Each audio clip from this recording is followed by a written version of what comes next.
সম্মানিত দর্শক শ্রোতা, আসসালামু আলাইকুম।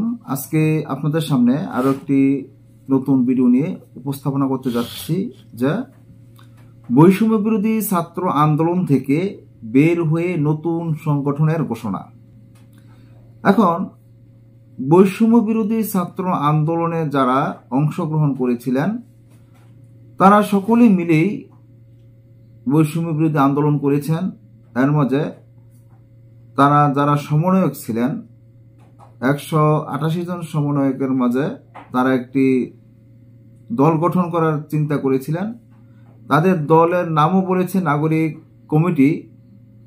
যে নাগরিক কমিটি যে দলটি, এই দলটি সুন্দরভাবে এটা তাদের দলের ঘোষণা দেবে 21শে ফেব্রুয়ারি থেকে 24শে ফেব্রুয়ারির ভিতরে তাদের এই দলের ঘোষণাটি দেওয়ার কথা ছিল। এর মাঝে এই দলের প্রধান হবেন কে, এটাও আমরা জানতে পেরেছিলাম উপদেষ্টা নাহিদ ইসলাম তাদের দলের প্রধান হবেন।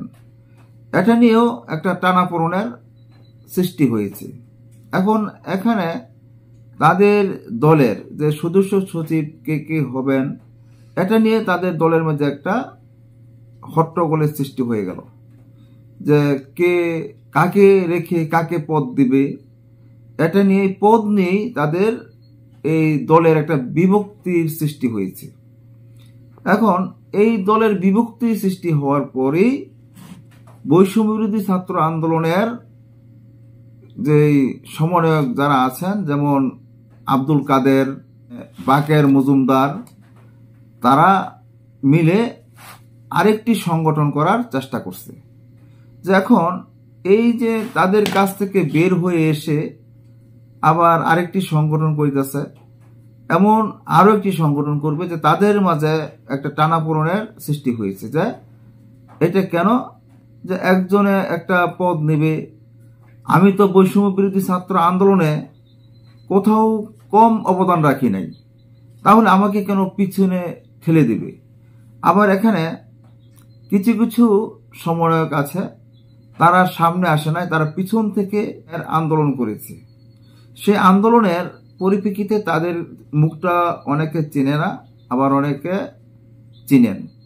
এবং বিশেষ করে সবচেয়ে বেশি পরিচিত মুখ হলো সার্জিস আলম, হাসনাত আবদুল্লাহ, আব্দুল কাদের, বাকের মজুমদার, মাহফুজ আলম, নাহিদ ইসলাম এবং আসিফ মাহমুদ। তারা হলো সবচেয়ে পরিচিত মুখ। এর মধ্যে তারা একটা সংগঠন করার চেষ্টা করেছিল এবং করেছ।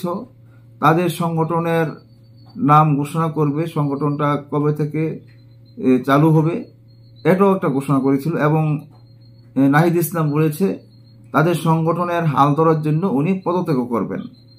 এখন দেখা যাচ্ছে তাদের দল গড়ার আগেই তাদের দলটা ভাঙনের সৃষ্টি হয়েছে। এটা কেন হলো, ইতিহাস অনেক লম্বা, কিন্তু আজকের বৈষম্য বিরোধী ছাত্র আন্দোলন থেকে বের হয়ে যারা নতুন দল গঠন করেছে, তাদের মধ্যে আব্দুল কাদের এবং বাকের মজুমদার, তারা বৈষম্য বিরোধী ছাত্র আন্দোলন থেকে বের হয়ে এসেই তারা নতুন ছাত্র সংগঠন করতে যাচ্ছে। এ নিয়ে বেশি কথা না বাড়ি আসুন এই প্রতিবেদনটা আমরা দেখে আসি, এখানে তারা কি বলেছিলেন। বৈষম্য বিরোধী ছাত্র আন্দোলন থেকে বেরিয়ে নতুন ছাত্র সংগঠন গঠন করতে যাচ্ছেন শিক্ষার্থীরা। স্টুডেন্ট ফার্স্ট, বাংলাদেশ ফার্স্ট স্লোগানকে ধারণ করে হবে এই সংগঠন। তবে নতুন সংগঠনের নেতৃত্বে কারা আসবেন এবং কবে নাগাদ সংগঠনটি আত্মপ্রকাশ করবে তা জানানো হয়নি। আব্দুল কাদের এবং বাকের মজুমদার যে সংগঠনটি নিয়ে এখন আলাদা হয়ে গেছেন, এই সংগঠন ব্যাপারে আগামীকাল মঙ্গলবারে বিভিন্ন অফলাইন এবং অনলাইনে তাদের এটা প্রচার করা হবে।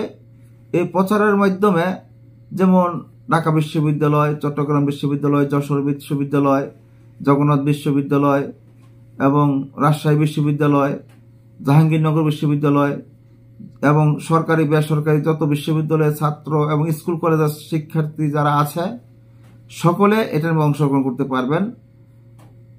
এবং তাদের প্রচারণার পর তারপর দেখা যাবে তারা যার যার স্থান থেকে অনলাইনে অফলাইনে তারা এই সংগঠনের সাথে জড়িত হতে পারবেন। এখন এটাতে বোঝা গেল যে তাদের যে একটা ছাত্ররা একটা সংগঠন করে তাদের যে রাজনৈতিক দল একটা গঠন করেছিল, সেই রাজনৈতিক দলটা ভেঙে গেছে। এখানে বোঝা গেল। সোমবার বিকেল 4:30টায় ঢাকা বিশ্ববিদ্যালয়ে মধুর ক্যান্টিনের সামনে আয়োজিত এক সংবাদ সম্মেলনে এ তথ্য জানান আবু বকর মজুমদার। সংবাদ সম্মেলনে লিখিত বক্তব্য পাঠ করেন বৈষম্য বিরোধী ছাত্র আন্দোলনের সাবেক সমন্বয়ক আব্দুল কাদের এবং আবু বকর মজুমদার। বৈষম্য বিরোধী ছাত্র আন্দোলনের সাবেক সমন্বয়ক আব্দুল কাদের বলেন, আন্দোলন চলাকালীন সময় বৈষম্য বিরোধী ছাত্র আন্দোলনে ছাত্রদল, ছাত্র শিবির, বাম ছাত্র সংগঠন সহ একাধিক ছাত্র সংগঠনের নেতাকর্মীরা এসে যুক্ত হয়েছিলেন। কিন্তু আন্দোলন পরবর্তী সময়ে সবাই তাদের নিজস্ব সংগঠনে ফিরে গেছেন। কিন্তু এর বাইরে একটা বিশাল সংখ্যক শিক্ষার্থী এসেছিল যারা কোনো সংগঠনের সঙ্গে যুক্ত ছিলেন না। তাদের তো এখন কোনো যাওয়ার জায়গা নেই। সেই দিকটা বিবেচনা করেই আমরা একটা ছাত্র সংগঠন প্রতিষ্ঠার সিদ্ধান্ত নিয়েছি। তবে এখানে বৈষম্য বিরোধী ছাত্র আন্দোলনের বিভাজন হয়নি বা এখানে অনুমতি নেওয়ার তেমন কিছু নেই। এখন যারা সংগঠনের সাথে জড়িত না, তারাও আন্দোলন করেছে। এখন তারা যদি সংগঠনে এসে তাদের সাথে জড়িত হয় তাহলে নেবে, তাদেরকে কোথায় ফেলে দিবে? তাদের তো যাওয়ার কোনো জায়গা নেই। জায়গা নেই বলে তাদেরকে এখানে আশ্রয় দিতে হবে, তাদেরকে এখানে জড়িত করতে হবে। তারা তো আন্দোলনের সাথে অনেক অবদান রেখেছে। তারা যদি ঝাঁপিয়ে না পড়তো সমন্বয়কদের ডাকে, তাহলে আর আন্দোলন হতো না। বাংলাদেশের বিভিন্ন জেলা থেকেই এই আন্দোলনটা চালিয়েছিল একমাত্র সমন্বয়কদের ডাকে। বৈষম্য বিরোধী ছাত্র আন্দোলনের সাবেক সমন্বয়ক রিফাত রশিদ বলেন, আমাদের এই ছাত্র সংগঠন একটি আলাদা উদ্যোগ। বাংলাদেশের প্রতিটি শিক্ষার্থী ছাত্র রাজনীতির নতুন করে প্রতিষ্ঠিত করবে, নতুন ছাত্র সংগঠন গড়ে তুলবে বলে আমরা আশা করি। এটা তেমনই একটি উদ্যোগ। এর সঙ্গে বৈষম্য বিরোধী ছাত্র আন্দোলনের কোনো সম্পর্ক নেই। বৈষম্য বিরোধী ছাত্র আন্দোলনের একটি নির্দিষ্ট অর্গানোগ্রাম আছে।